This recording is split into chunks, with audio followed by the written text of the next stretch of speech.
여러분 안녕하십니까, 진성호입니다.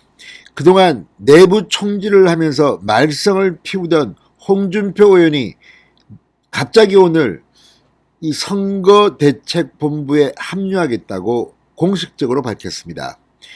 자, 윤석열 후보가 정말 힘들 때는 뒤에서 총질을 하고 김건희 씨 또 윤석열 후보 장모 비판을 하더니 이제 윤석열 후보의 지지율이 가파르게 오르고 어제 발표된 많은 여론조사에서 윤석열 후보가 심지어 전화면접 조사에서도 오차범위 밖으로 압도적인 1위를 차지하자 이제 윤석열을 지지하지 않다가는 큰일 나겠다고 판단한 건지, 아무튼 어려울 때는 그렇게 총질하더니 이제 안정권에 들고 윤석열이 잘 나가자 윤석열에게 백기투항을 했습니다. 어쨌거나 홍준표 의원이 원팀이 되겠다고 공식 선언한 것은 환영할 일입니다. 우리가 화낼 이유는 없습니다. 그러나 참으로 안타깝습니다.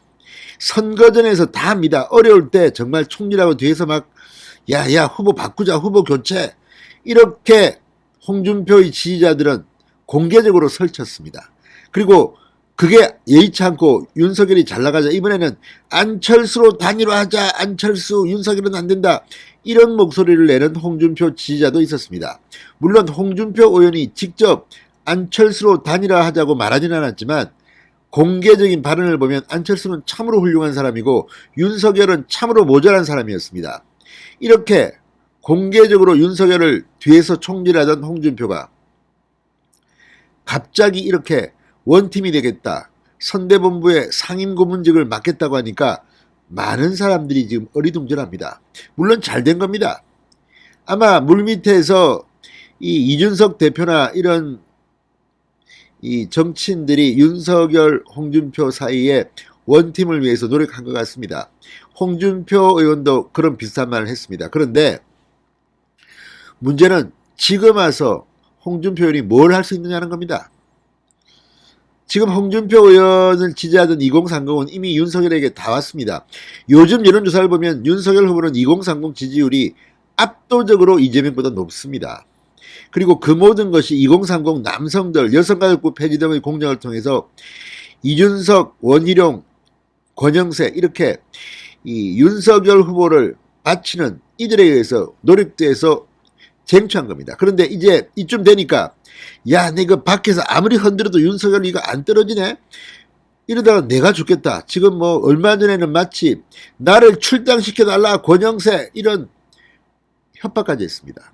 이런 사람이 갑자기 나 들어갈게, 어제부터 간을 좀 보더니 어제는 화이부동이었더니 참 정치 그런 식으로 하는 게 안타깝다는 생각이 듭니다. 아무튼 늦게라도 원팀에 들어와서 감사한 마음이 들기는 합니다만 홍준표 의원이 또 어떻게 변할지 아무도 모릅니다. 자, 지난해 11월 5일 국민의힘 대통령 경선에서 윤석열 후보가 압도적으로 1등을 하자 승복을 선언했던 홍준표 의원. 그렇지만 그 뒤에 한 짓을 보면 정말 이중성이 있는 게 아닌가.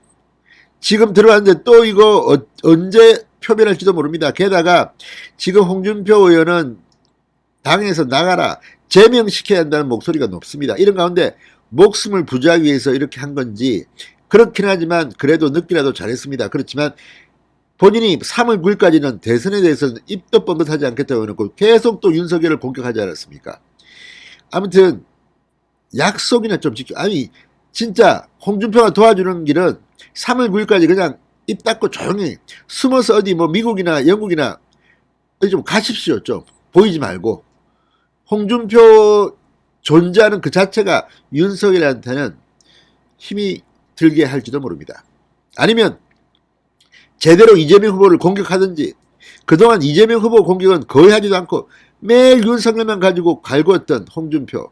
심지어는 조국 수용 아닙니까? 조국. 이번에 정경심체 판결을 보고도 홍준표는 느끼는 게 없습니까? 말이지 일가족을 말이지 도륙을 하는 듯이 말하고 가족이 죄를 져도 한 명만 감옥에 보내면 되는 거고, 그거는 어느 나라 법입니까? 이조시대에서 왔습니까? 조선시대에서 왔습니까? 아무튼 참으로 홍준표 의원 실망스러웠는데 늦게라도 개과천선했다면 다행이지만 그거는 모르겠습니다. 진성호의 직설 시작합니다. 방송에 앞서 아직 진성호 방송의 구독자가 아니신 분은 붉은색 구독 버튼 눌러주십시오. 더 좋은 방송으로 보답하겠습니다. 자, 홍준표 의원이 오늘 페이스북에 정권교체의 대의를 위해 지난번 윤 후보와 회동할 때 참여하기로 약속한 중앙선대위 상임고문직을 수락한다 이렇게 말했습니다. 이건 또 무슨 말입니까? 그때는 뭐 조건을 걸고 첫째, 둘째 무슨 가족 뭐라고 했습니까? 무슨 선언을 하라. 국가 어쨌든 간에 악담에 악담을 해놓고 그 조건이 됐습니까 지금? 왜 수락합니까? 솔직히 조용히 들어오지. 또 그때 회동할 때 얘기를 왜 꺼냅니까? 그때 이진훈 전략 공천해줘.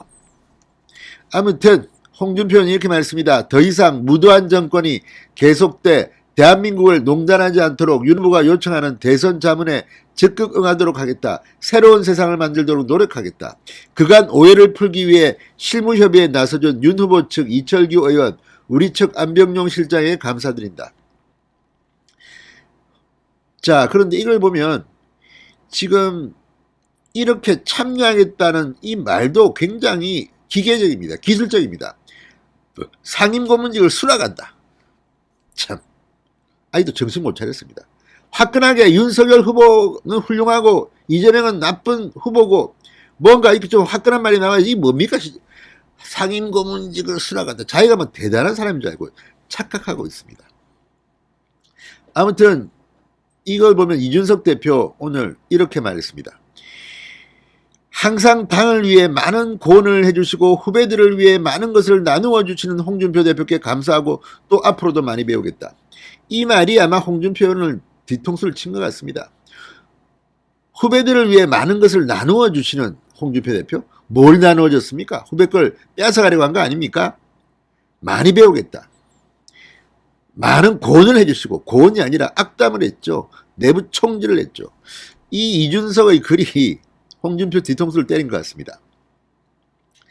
자, 원희룡 본부장도 홍준표 의원님의 선대위 고문 참여를 환영하고 결단에 감사드린다. 특히 이재명 후보 측의 네거티브를 한 칼에 무력화시키는 내공시전을 기대한다고 말했습니다. 홍준표 후보 보고 원희룡 본부장이 너 말이야 네거티브 잘해? 이재명 후보한테 네가 하는 거야 네거티브는? 홍준표 의원 과거 이명박 후보 때 법률 무슨 책임자였습니다. 이번에도 그런 거 좀 하십시오.